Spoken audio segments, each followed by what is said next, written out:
நேர்களே, இன்றைய வாஸ்து பகுதியில் தெற்கு திசையில் பெட்ரூம் இருக்குது.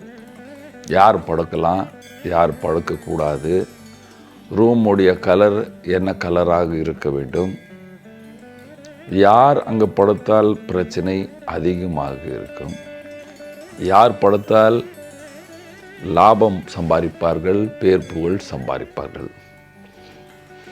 நேர்களே, தெற்கு திசை என்று சொல்லும் பொழுது தென்கிழக்கு, தெற்கு மத்திய பகுதி, தென்மேற்கு திசை. சாதாரணமாக எல்லோருக்கும் தெரியும். இப்பொழுது லாஸ்ட் 20 வருஷமாக நாங்களும் டிவியில் சொல்லின்னு புக்கை எழுதினெல்லாம் இருக்கோம். புக்கெல்லாம் வெளியே வந்துருச்சு. அதாவது தென்மேற்கு திசையில் சவுத் வெஸ்ட்டில் எல்லோரும் படுக்கலாம் அப்படின்னு வாஸ்து புக்கு சொல்லுது. சார், இதில் என்ன சார் பெரிய விஷயம், நாங்களே சவுத் வெஸ்ட்டில் படுக்கிறோம். அதுங்க தாங்க விஷயமே இருக்குது. எல்லோரும் சவுத் வெஸ்ட்டில் படுக்கக்கூடாது. எல்லோரும் சவுத் வெஸ்ட்டில் படுக்கக்கூடாது. இதில் ஒரு விஷயத்தை கவனிக்க வேண்டிய விஷயம். இதில் ஒரு உதாரணத்துடன் சொல்கிறேன் பாருங்கள். ஒரு இண்டஸ்ட்ரியல் வீட்டுக்கு போகிறோம். அப்பா அம்மா தென்மேற்கில் சவுத்தில் படுக்கிறாங்க. மேல் மாடியில் மகன் படுக்கிறான். அதுக்கு மேல் மாடின்னு இன்னொரு மகன், அதுக்கு மேல் மாடியில் இன்னொரு மகன். ஃபஸ்ட்டு தெற்கு திசைக்கு அதிபதி யார் அப்படின்னு தெரிஞ்சு கொள்ளுங்கள். தெற்கு திசைக்கு அதிபதி பகவான் செவ்வாய். தென்மேற்கு திசைக்கு அதிபதி ராகு. இந்த தென்மேற்கில் ராகு இருக்கும் பொழுது ஒரு வீட்டுடைய தலைவர் தென்மேற்கு ரூமில் படுக்கும் பொழுது வீட்டின் கீழ் பாகத்தில் இருந்தால், அவங்க பசங்க மேல் பாகத்தில் போய் படுத்தார்களானால் இவர்கள் வாழ்க்கையில் படாத கஷ்டத்தை அனுபவிப்பார்கள். மன சந்தோஷமே இருக்காது. பசங்களை விட்டு ஓடிடலாமா அப்படின்னு இருக்கும். பல நோய்களை சந்திக்க வேண்டிய நிலைமை இருக்கும். இப்பொழுது ஃப்ளாட் சிஸ்டத்தில் வந்துடுங்க. எனக்கு 2 ரூம் ஹால் கிச்சன் தாங்க இருக்குது. ஒரு ரூம் தென்மேற்கில் இருக்குது, படுக்கலாமா? அப்பா அம்மா, அல்லது அப்பா அம்மாவுக்கு வயசு 70-80 ஆயிடுச்சு, நான் தான் சார் சம்பாதிக்கிறது போகிறேன், எனக்கு வயசு 50 இருக்குது, 45 இருக்குது அப்படின்னு சொல்கிறவங்க சவுத் வெஸ்ட்டில் படுக்கணும். அப்பா அம்மாவை வடகிழக்கில் ரூமில் ஷிஃப்ட் பண்ணுங்கள். ஏனென்றால் பகவான் கிருஷ்ணன் சொன்னார், ஆட்சியில் சீட்டில் யார் உட்கார வேண்டும் அப்படின்னு சொல்லும் பொழுது, யார் நாட்டை காப்பாற்ற முடியுமோ, நாடு என்று சொல்லும் பொழுது நம்ம வீடு யார் காப்பாற்ற முடியுமோ, வீட்டுடைய பாரத்தை யார் சுமக்க முடியுமோ, எல்லோரையும் கட்டி பிடித்து வீட்டை ஆள்றவன் தென்மேற்கு திசையில் படுக்க வேண்டும். சவுத்தில் படுக்கலாம். அதுக்கப்புறம் தெற்கு மத்திய பகுதியில் 2ஆம் மகன், 2ஆம் தம்பி படுக்கலாம். தென்கிழக்கில் முடிஞ்ச அளவுக்கு பெட்ரூமு இருக்கக்கூடாது. தென்கிழக்கில் ரூம் இருந்தால் ஸ்கின் டிசீஸ் வரும், தோல் வியாதிகள் வரும், கணவன் மனைவி உறவு சரியாக இருக்காது, அல்லது சில பேருக்கு வாரிசு பொறுக்காது, அல்லது சுக்கிர அணுகளில், அதை சுக்கிர அணு என்று சொல்லும்போது விந்தில் பிரச்சனை இருக்கும். பல பேருக்கு அந்த ரூமில் போய் குழந்தை உண்டாக்குறவர்களுக்கு பெண் வாரிசுகள் அதிகமாக இருந்தால். ஆனால் பித்த நோய் தென்கிழக்கில் எல்லோருக்கும் இருக்கும். அதனால் முடிஞ்ச அளவுக்கு தென்கிழக்கு ரூம் இல்லாமல் பார்த்து கொள்ள வேண்டும்.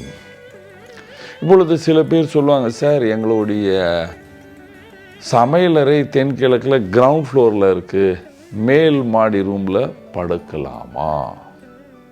அதுவும் தென்கிழக்கு. அப்போ கிச்சன் கீழே இருந்து மேலே வந்து கெஸ்ட் ரூமாக வைங்க. யாராவது வெளியிலேருந்து வந்தாங்கன்னா 1 நாள் 2 நாள் தங்கி போகலாம் அப்படின்னு வைங்க. அல்லது படிக்கிற உள்ள அண்ணன் தம்பிகளில் ஒரு 4, 5, 6 பொண்ணுங்க இருக்குது, தே வாண்ட் செப்பரேட் ரூம், அவங்களுக்கு தனியாக ரூம் வேணும் அப்படின்னு சொல்லும் பொழுது ஹைட் கம்மியாக இருக்கிற பெண் குழந்தைக்கு, அதுக்கும் காரணம் சொல்கிறேன், ஃபஸ்ட்டு கேளுங்க. ஹைட் கம்மியாக இருக்கிற பெண் குழந்தைக்கு தென்கிழக்கு ரூம் கொடுங்க. ஏனென்றால் சுக்கிரன் செவ்வாய் சேரும் காம்பினேஷன். சுக்கிரன் செவ்வாய் சேர்ந்தால் ஹைட் கம்மியாக இருக்கும். ஹைட்டு கம்மியாக இருக்கும். செவ்வாய் நல்ல ஒரு மனிதனுக்கு செவ்வாய் சரியாக இருக்குது அப்படின்னா, சுக்கிரனோட இருக்குது அப்படின்னா ஹைட் கம்மியாக இருக்கும். சுக்கிரன் குரு செவ்வாய் குரு இருந்தால் ஹைட் நல்ல பலசாலியாக இருப்பார். அதனால் தென்கிழக்கில் அந்த மாதிரி குழந்தைக்கு அந்த ரூமை கொடுக்கலாம். பாருங்கள், தெற்கு திசையில் தென்கிழக்கு அக்னேயம். அக்னேயம் என்றால் உஷ்ணம். உஷ்ணம் என்று சொல்லும் பொழுது சூடு. அதனால் சூடு உடம்பு இருக்கிறவங்க சிம்ம ராசி, தனுசு ராசி, மேஷ ராசி இவர்கள் முடிஞ்ச அளவுக்கு படுக்கவே கூடாது. தென்மேற்கு திசையில் எப்பொழுது படுத்தாலும் நம்ம தலைக்கு மேலே பரணை வரக்கூடாது. தென்மேற்கு திசையில் படுக்கிறவர்கள் ஜாதகத்தில் புதன் சுக்கிரன் சரி இல்லை, சூரியனுக்கு சனி பார்வை இருந்தால் அல்லது சூரியன் சனியுடன் இருந்தால் அந்த வீட்டுக்கு தென்மேற்கு திசையிலேயே ஓவர் ஹெட் டேங்க் கருப்பு கலராக இருந்தால் அல்லது மேல் மாடியில் தேவையில்லாத பொருள்கள் கருப்பு கருப்பான இரும்பு சாமான் அதெல்லாம் போட்டு வச்சோன்னா ஹிருதய படபடப்பு அதிகமாகி ஹார்ட் ரிலேட்டட் ப்ராப்ளம் வர்றதுக்கு வாய்ப்புகள் அதிகமாக இருக்கும். பெரிய பெரிய பங்களால் இந்த சினிமாவில் காட்டுறோம் இல்லையா, அந்த படிக்கட்டு இப்படி ரவுண்டாக சுற்றுறோம், ஆஃப் ரவுண்ட் சுற்றும், சில வீட்டில் வளைஞ்சி போகும். அந்த மாதிரி படிக்கட்டு இருக்கிற வீட்டில் தென்மேற்கில் படுக்கிறவங்களுக்கு 100% ஹிருதய நோய் இருக்கும், பிபி இருக்கும், சுகர் இருக்கும். ஏனென்றால் தென்மேற்கு திசையில் படுக்கிறவங்க ரெஸ்பெக்ட்ஃபுல்லாக வாழ்க்கையை வாழ வேண்டும், எல்லோரையும் மதிக்க வேண்டும், பணக்காரனாக இருக்க வேண்டும், குடும்ப பாரத்தை நான் சுமக்க வேண்டும்.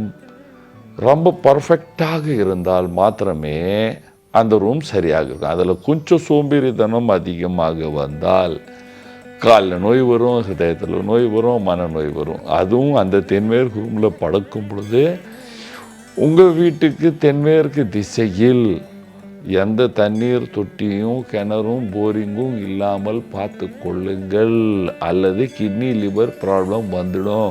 தென்மேற்கு திசை ரூமில் படுக்கிறவங்க தென்மேற்கில் டாய்லெட் இல்லாமல் பார்த்து கொள்ள வேண்டும்.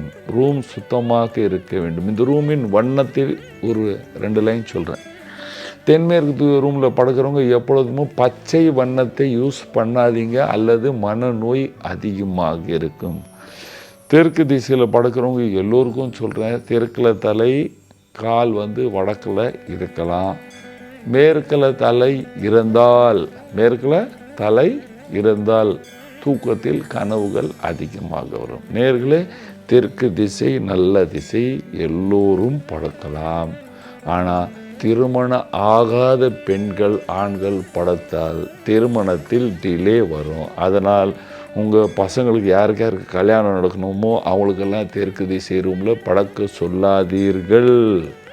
அதனால் அந்த அப்பா பக்கத்தில் படுக்கிறோம், எனக்கு ஒரே ரூம் தாங்க இருக்குது அப்படின்னு சொல்கிறவங்க தென்மேற்கு ரூமாக இருந்தால் உங்கள் மகன் மகள் யாருக்கு கல்யாணம் ஆகும் அந்த ரூமுக்கு வடமேற்கில் படுக்க வச்சு நீங்கள் தென்மேற்கில் படுங்க. இந்த மாதிரி படுத்திங்கன்னா நீங்கள் எல்லோரும் சந்தோஷமாக சுகமாக வாழ்வீர்கள். நன்றி, வணக்கம்.